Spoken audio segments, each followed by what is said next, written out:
అందరికీ నమస్కారం. నేను మీ ఆయుర్వేద డాక్టర్ చిట్టిపొట్ల మధుసూదన శర్మని.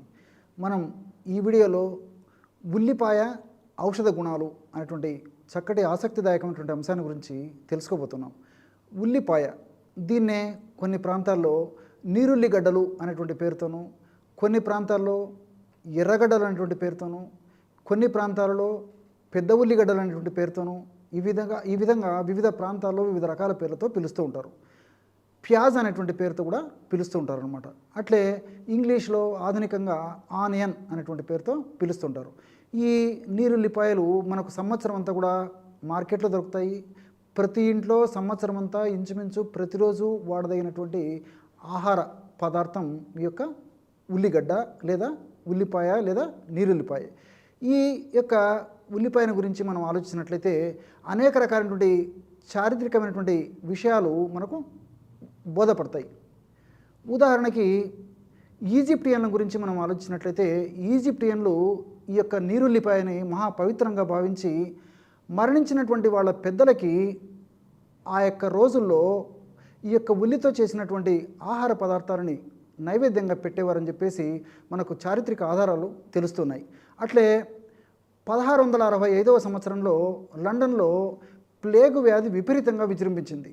అనేక మంది మృత్యువాత పడేటువంటి, వేలాది మంది లక్షలాది మంది మృత్యువాత పడేటువంటి పరిస్థితి ఏర్పడిందనమాట ఈ యొక్క ప్లేగు వ్యాధితో. అప్పుడు ఈ ఉల్లిపాయలు అమ్మేటువంటి దుకాణదారులకి ఈ యొక్క ప్లేగు వ్యాధి సోకలేదట. అంటే కేవలము ఉల్లిపాయల యొక్క వాసన ప్రభావం చేతనే ప్రేగులను ఈ యొక్క వ్యాధిని ప్లేగు వ్యాధిని కలగజేసేటువంటి ఆ క్రిములను సమర్థవంతంగా ఎదుర్కొన్నట్లు మనకు ఈ యొక్క చారిత్రక ఆధారాలు బట్టి కూడా తెలుస్తుంది. అదేవిధంగా రిచార్డ్ చక్రవర్తి, ఇంగ్లాండ్లో రిచార్డ్ చక్రవర్తి, ఆయన దీని శక్తిని గ్రహించి శక్తివంతమైనటువంటి ఈ యొక్క ఔషధంగా ఇది గ్రహించి ఆ చక్రవర్తి, ఇంగ్లాండ్ చక్రవర్తి రిచార్డు ఉల్లిపాయను దండలాగా చేసేసుకొని మెడలో ధరించేవాడని చెప్పేసి కూడా మనకు చారిత్రక ఆధారాలను బట్టి తెలుస్తుందన్నమాట. ఈ విధంగా చారిత్రకంగా కూడా మనం మొదటి నుంచి గమనించినట్లయితే ఒక భారతదేశంలోనే కాకుండా ప్రపంచవ్యాప్తంగా కూడా దీనికి ఉన్నటువంటి ప్రాధాన్యత మనకి అర్థమవుతుంది.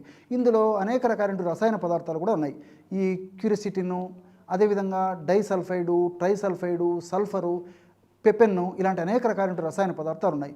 అట్లే ఈ యొక్క ఉల్లి క్రిమినాశకారిగా చాలా అద్భుతంగా పనిచేస్తుంది. అదేవిధంగా క్యాన్సర్ నివారణగా, అంటే క్యాన్సర్ రాకుండా ఉండేందుకు, వచ్చిన తర్వాత త్వరగా తగ్గేందుకు కూడా ఈ యొక్క ఉల్లిపాయలు ఉన్నటువంటి వివిధ రకాలైన రసాయన పదార్థాలు ఉపయోగపడతాయి. వీటితో పాటు హెచ్ పైలోరీ అనేటువంటి క్రిమిని సమర్థవంతంగా నిర్మూలించగలిగినట్లు పరిశోధనలు కూడా తెలియజేస్తున్నాయి. చాలామంది గ్యాస్ట్రిక్ ట్రబుల్ సమస్యతో బాధపడుతుంటారు. ఈ సమస్యతో బాధపడుతున్నప్పుడు వైద్యుల వద్దకు వెళ్ళినప్పుడు వాళ్ళు వివిధ రకాలైనటువంటి పరీక్షల్లో భాగంగా పరీక్షలు చేసేసి హెచ్ పైలోరీ అనేటువంటి సూక్ష్మక్రిమి, జీర్ణ వ్యవస్థలో ఉన్నటువంటి సూక్ష్మక్రిమి వల్ల ఈ యొక్క సమస్య వస్తుందని చెప్పేసి చెప్తుంటారు అనమాట. ఈ యొక్క సమస్య వల్ల ప్రేగుల్లో అల్సర్స్, అంటే పుళ్ళు తయారైనటువంటి పరిస్థితి కూడా ఏర్పడుతూ ఉంటుంది. గ్యాస్ట్రిక్ అల్సర్స్ అనేటువంటి పేరుతో కూడా పిలుస్తుంటారు అనమాట. ఈ హెచ్ పైలోరీ అనేటువంటి క్రిమిని సమర్థవంతంగా నిర్మూలించేటువంటి శక్తి ఈ ఉల్లిపాయలో ఉన్నట్లు పరిశోధనల ద్వారా కూడా తెలిసిందనమాట. ఇలా వివిధ రకాలైనటువంటి ఈ యొక్క వ్యాధుల్లో కూడా, అంటే వివిధ రకాలైనటువంటి అనారోగ్య పరిస్థితుల్లో కూడా ఉల్లి సమర్థవంతంగా ప్రభావవంతంగా పనిచేసేట్టు మనకి బోధపడుతూ ఉంది. వైద్యపరంగా అంటే మనకై మనం తయారు చేసుకోగా అనేక రకాలైనటువంటి ఔషధాలు వివిధ రకాలైనటువంటి మనం ఎదుర్కొనేటువంటి వ్యాధుల్లో ఉపయోగపడతాయి. ఉదాహరణకి బరువు పెరిగేందుకు చాలా సింపుల్ చిట్కా బరువు తగ్గేందుకు చాలా సింపుల్ చిట్కా ఈ ఉల్లిపాయతో ఉందన్నమాట.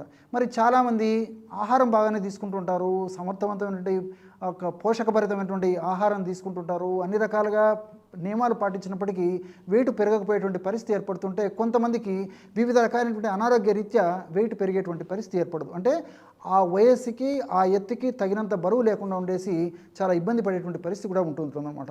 మరి ఇలాంటి వాళ్ళు కేవలము ఉల్లిపాయ ముక్కలు, బెల్లము ఈ రెండూ కలిపి తీసుకోవడం వల్ల వివిధ రకాలైన రసాయన మార్పులు దేహంలో జరిగి ఫ్యాటు, అదేవిధంగా కండరాలు పెరిగేందుకు ఈ యొక్క ఔషధాలు ఉపయోగపడతాయి.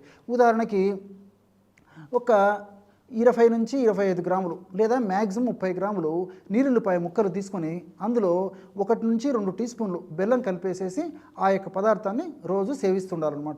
ఈ విధంగా క్రమం తప్పకుండా సేవించడం వల్ల బరువు పెరిగేందుకు ఈ యొక్క నీరుల్లిపాయ బెల్లము కలిపి తయారు చేసుకున్నటువంటి ఔషధం ఉపయోగపడుతుంది.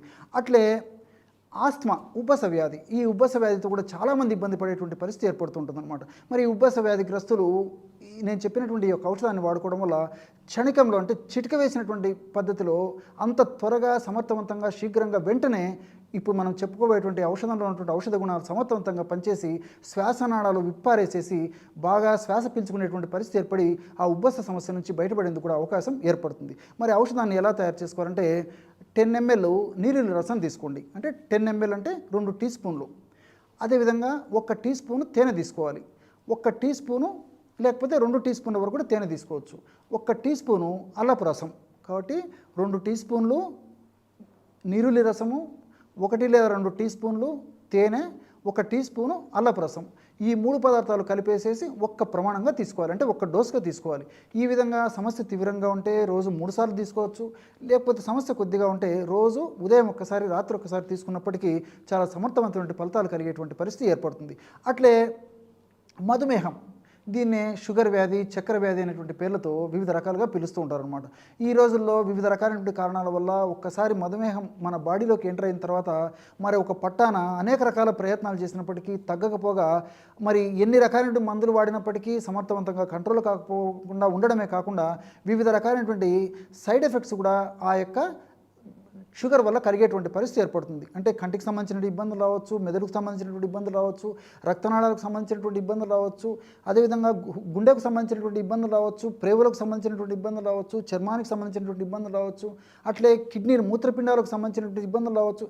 ఇలా వివిధ రకాలైనటువంటి అవయవాలు కూడా ఈ షుగర్ వల్ల ఇన్వాల్వ్ అయ్యేటువంటి పరిస్థితి ఏర్పడి వాటి యొక్క సమర్థత కూడా తగ్గిపోయేటువంటి పరిస్థితి ఏర్పడుతుంది. కాబట్టి మళ్ళీ అలాంటి పరిస్థితి రాకుండా ఉండేందుకు, వ్యాధి నిరోధక శక్తి పెరిగేందుకు, షుగర్ వ్యాధి నియంత్రణ ఉండేందుకు కూడా ఇప్పుడు మనం చెప్పుకోబోయేటువంటి ఈ యొక్క నీరుల్లితో తయారు చేసుకున్న ఔషధం ఉపయోగపడుతుంది. ఎలాగంటే నీరుల్లిపాయలు ముక్కలు ఒక 50 గ్రాములు తీసుకోండి. అంటే నీరుల్లిపాయలు తీసుకొని శుభ్రం చేసేసి ముక్కలుగా తయారు చేసేసి చిన్న చిన్న ముక్కలను ఒక 50 గ్రాముల వరకు తీసుకోండి. ఆ నీరుల్లిపాయ ముక్కల్లో ఒక 10 ml అంటే ఇంచుమించు 10 గ్రామ్స్ వరకు తాజా పెరుగు కలిపేసి ఒక 10 నిమిషాలు అలాగే ఉంచేసేసి ఆ నీరుల్లిపాయలు పెరుగు కలిసినటువంటి మిశ్రమాన్ని రోజు ఒక ప్రమాణంగా ఉదయం పరిగెడుపున తీసుకోవచ్చు, లేకపోతే సాయంత్రం 5 నుంచి 7 గంటల మధ్యలో కూడా మరొకసారి తీసుకోవచ్చు.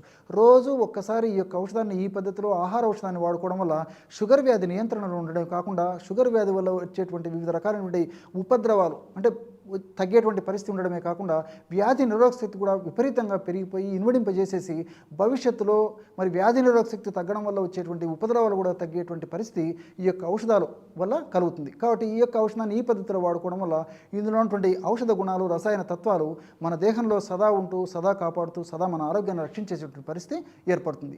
చూశారు కదా, నీరుల్లిలో ఎటువంటి ఔషధ గుణాలు ఉన్నాయో మీరు ఈ వీడియోలో తెలుసుకున్నారు కదా. మరొక వీడియోలో మరొక అంశంతో మళ్ళీ కలుద్దాం. అంతవరకు నమస్కారం. మీ చిట్టిపొట్ల.